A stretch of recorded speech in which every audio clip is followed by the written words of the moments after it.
আজ শুক্রবার সন্ধ্যা থেকে ফের বন্ধ হলো গ্যামন সেতু। মাত্র 4 মাসেই বিপত্তি ঘটায় আরো একবার ভোগান্তি পোহাতে হচ্ছে জনতাকে। কি কারণে সীমিত সময়ের মধ্যে গ্যামন সেতু বিপর্যয়ে পড়তে হলো তা নিয়ে মাথা ব্যথা নেই সরকারের। সেতু বিপর্যয়ের কারণ খুঁজলেই সামনে আসবে কয়লা লাইমস্টোনের সিন্ডিকেটের দৌরাত্ম্য। দায়ভার ঘাড়ে পড়ার ভয়ে মুখে কোনো রা নেই প্রশাসন থেকে শুরু করে ক্ষমতাসীন নেতা মন্ত্রীদের। গ্যামন সেতুতে যান চলাচলে অস্থায়ী নিষেধাজ্ঞা জারি কাছাড় জেলা প্রশাসনের। সংস্কারের 4 মাসের মাথায় ফের বিপর্যয়ের কারণে 48 ঘন্টা সংস্কারের জন্য বন্ধ করা হলো গ্যামন সেতু। আগেও গ্যামন সেতুর ক্ষতি করেছিল ওভারলোড লরি। প্রশ্ন চিহ্নের মুখে প্রশাসনের ভূমিকা। তাৎক্ষণিক সংস্কারের জন্য 48 ঘন্টার জন্য বন্ধ হলো বদরপুর কাটিগড়া সংযোগী গ্যামন সেতু। জরুরি নিরাপত্তা ও মেরামতির জন্য আজ শুক্রবার সন্ধ্যা 6টা থেকে আগামী 14 ডিসেম্বর সন্ধ্যা 6টা পর্যন্ত গ্যামন সেতু বন্ধ রাখা হয়েছে। 48 ঘন্টা সময় সব রকমের যান চলাচল বন্ধ রাখার নির্দেশ জারি করেছে প্রশাসন। সেতুর বেশ কয়েকটি বেয়ারিং এ গুরুতর ক্ষতি ধরা পড়ায় মেরামতির সিদ্ধান্ত নিয়েছে জেলা দুর্যোগ ব্যবস্থাপনা কর্তৃপক্ষ। আরো বিশদ জানাচ্ছেন আমাদের প্রতিনিধি জুবাইর আহমেদ। পূর্বাঞ্চল প্রতিদিন নিউজে আপনাদেরকে স্বাগত জানাচ্ছি। আমরা এখন দাঁড়িয়েছি কাঠিগড়া সমষ্টির 6 নম্বর জাতীয় সড়ক গ্যামন সেতুর একদম নিকটে। ইতিমধ্যে গ্যামন সেতু বন্ধ করে দেওয়া হয়েছে আগামী 48 ঘন্টার জন্য।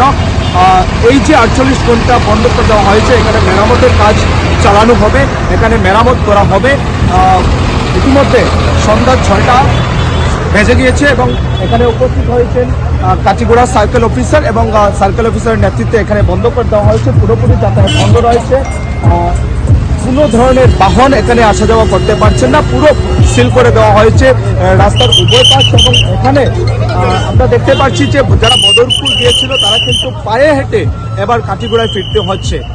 উল্লেখ্য যে গত 5 মাস পূর্বে 2 মাসের জন্য বন্ধ করা হয়েছিল এবং মেরামতের কাজ করা হয়েছিল। পরবর্তীতে 5 মাস আগে বরাক উন্নয়ন মন্ত্রী কৌশিক রায় এবং আরও একজন মন্ত্রী কৃষ্ণেন্দু পাল তারা উদ্বোধন করেছিলেন ফিতা কেটে এই গ্যামন সেতুটি। পরবর্তীতে হঠাৎ করে 5 মাস পর, মাত্র 5 মাস পর আবার বিকল হয়ে পড়েছে বলে এখানে ঘোষণা দেওয়া হয়েছে এবং এখানে মেরামতের কাজের জন্য 48 ঘন্টা বন্ধ নির্দেশ দেওয়া হয়েছে। 48 ঘন্টার জন্য আজ অর্থাৎ 12 ডিসেম্বর সন্ধ্যা 6টা থেকে 14 ডিসেম্বর সন্ধ্যা 6টা পর্যন্ত পুরো বন্ধ থাকবে। এবং দায়িত্ব হিসেবে এখানকার যিনি সার্কেল অফিসার ডক্টর রবার্ট টৌলর এখানে উপস্থিত রয়েছেন এবং ওনাকে দায়িত্ব দেওয়া হয়েছে। এদিকে যদি বলবো, নোটিশ অনুযায়ী ডাইভার্ট করে দেওয়া হয়েছে এই সড়কটি 6 নম্বর জাতীয় সড়ক। 6 নম্বর জাতীয় সড়কের কালাইনে একটা পুলিশের একটা থাকছে। এখান থেকে ডাইভার্ট করে বিহারা খাম্বার বাজার ওদিকে একটা নিদর্শন রাখা হয়েছে। তাছাড়া পুলিশের বিভিন্ন ধরনের নিরাপত্তা এখানে রাখা হয়েছে। কোনো ধরনের বাহন যাতে এই সড়ক দিয়ে 6 নম্বর জাতীয় সড়ক দিয়ে গ্যামন সেতু পারাপার না হয়। আগামী 48 ঘন্টা এখানে মেরামতের কাজ করা হবে।